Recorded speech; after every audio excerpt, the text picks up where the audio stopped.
guys, people! Welcome to our channel, Mami Iza and Iza at Vlog. Pag-usapan natin guys, si former President Rodrigo Rua Duterte, the most influential leader. Kilala, hindi lang sa Pilipinas, pati sa buong mundo. Ika nga, Duterte pa rin. Ika nga, Pilipinas, Duterte pa rin.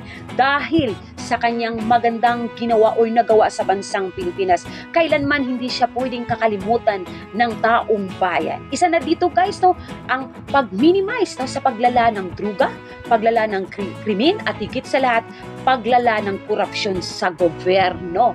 Ayan guys, pero bakit sa dami niyang nagawa at sa daming nagmamahal sa kanya, bakit nandun siya sa The Hague, Netherlands para harapin ang kasong crime against humanity sa ICC?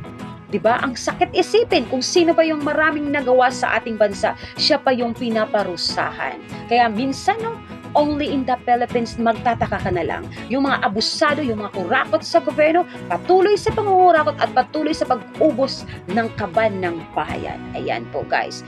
Isa ito sa kanyang mga naging programa ay ang War Against Drug. Marami talagang umalma. Isa na dito ang human rights. At syempre, lalo na ang mga kurakot sa gobyerno, yung mga drug lord, drug addict at drug pusher. Ayan. Pero sa kanyang programa, maraming natuwa. Karamihan dito ay ang mga taong bayan dahil nakita namin kung ano yung naging epekto sa wars on drugs. Na-minimize ang paglala ng druga, na-minimize ang paglala ng krimen, lalo na ang paglala ng korupsyon sa gobyerno dahil maraming takot sa kanya. Actually guys, nanawagan siya na sumuko na kayo magbagong buhay sa pamagitan ng tukhang. Maraming sumuko, maraming nagbagong buhay, nagparehab yung mga addict, mga kriminal, nagbago, nagsuko, no? Mga nagbebenta ng pinagbabawal ng gamot, ay takot sila kay Duterte. Pero marami pa rin ang ayaw, no? Kumbaga, mas pinili pa rin nila patuloy sa pagbebenta ng pinagbabawal na gamot, patuloy sa paggamit ng druga, sa pinagbabawal na druga, patuloy sa pagpatay ng mga inosenteng mga tao. Kung ikaw isang leader, ano ba ang gagawin mo? Hayaan mo ba na ang mga criminals ay sirain ang bawat Pilipinong pamilya? O gagawa ka ng aksyon? Ika nga, di ba? Isang criminal o isang addict na namamatay, thousands of Filipino naman ang nasisave. At yun ang tinatawag na totoong hustisya. Ika nga kay Duterte, my concern is human lives than ay human rights. Aminin na natin guys, sa panahon niya, malaya tayong makapaglakad-lakad tuwing gabi dahil ramdam natin na safe tayo, dahil takot ang mga criminal, drug addict na gumagala dahil alam nila na may kakalagyan sila. Mga babae, pwedeng gumala tuwing gabi na walang takot dahil alam natin na walang magbabastos sa atin. At syempre, yung pamilya ay ramdam nila na safe ang kanilang pamilyang nasa labas at nakakatulog sila ng mahimbing habang hinihintay nilang umuwi ang kanilang mga pamilyang hinihintay na uuwi sa kanilang tahanan. Yun ang nagawa ng isang Duterte. At marami pang iba. Isa na dito ang mga abusadong mga negosyante na tinatawag na oligarchy na inaabuso ang mga mahihirap. Marami ang takot sa kanya at bilyon-bilyon ang nasingil niya dahil nagbabayad na ito ng tamang tax. O, di ba?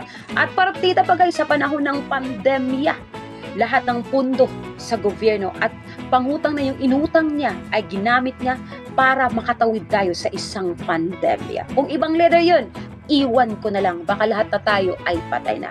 Aminin natin, antay ka man o pro na kinabang ka rin sa panahon ni Duterte. Maraming nagsabi na maraming nadamay na inosente during wars on drugs campaign. Duterte never let that slide. He made sure that police officers who killed by mistake may parusa. Tinanggal sa serbisyo, sent to jail, he never protected those who abuse their power. Now, look at our country na wala na si Duterte. Patuloy sa pagtaas ang krimen, patuloy sa paglala ang pinagbabawal na gamot, at ang mga kabataan ang naging biktima. Maraming naging biktima na pabata ng pabata, na kababaihan, at ang masakit, sariling pamilya nila ang naging predator dahil nalulong sa pinagbabawal na gamot. At lantarang pangungurakot sa gobyerno, mga kurakot sa gobyerno, lantaran, halos inuubos na yata ang pera ng kaban ng bayan. Si Duterte ba talaga ang problema? O siya lang ang matapang na kayang ayusin ang bansang Pilipinas. Huwag tayong maging hipokrito. Marami siyang nagawa sa ating bansa. Marami siyang naitulong sa atin at lahat tayo ay nakinabang. Utang na loob, mga kurakot, mga ambisyosong politiko, tantanan niyo na ang mga Duterte. Bakit nakapokus kayo kay Vice President Sara Duterte? Hindi niyo titigilan na hindi siya ma-impeach dahil takot kayo? Takot kayo na siya ang maging susunod na presidente ng bansang Pilipinas. Imbis ng focus kayo kay Sara, mag-focus kayo kung paano nyo papaunlarin ang ating bansa na bumagsak at lumubog na. Isipin nyo, top 10 worst country na po ang bansa natin. Nasa 10 na tayo. Sa Southeast Asia, worst country, isa ang ating bansa. Pakiusap, tantanan nyo na ang mga Duterte. Hangad namin na mga umaasa kami na makabalik pa rin sa bansang Pilipinas ang nag-iisang tatay ng taong bayan at hangad namin na malampasan din ni Vice President ang kanyang hinaharap ngayon para sa pagbabago at para sa pag-asa ng bansang Pilipinas. Ako po'y isang Pilipino. I'm a proud Filipino. Medyo na-disappoint tayo. Hindi lang medyo, na-disappoint ngayon sa ating administrasyon. At umaasa pa rin ako na makabangon pa rin tayo kung tigilan na ang pamumulitika. Tigilan na ang bangayan. Mag-concentrate para palaguin, paunarin ang ating bansa. May oras pa, may panahon pa. I'm not a Filipino for nothing. I'm Mami Isa, guys. And thank you so much. By the way, huwag niyong kalimutang i-subscribe ako kung hindi pa kayo nakasubscribe ng ating channel at i-click niyo na lang ang notification bell para pag may bago ako, aware kayo palagi. Maraming salamat po. Mahalin natin ang ating bansang Pilipinas. Bye!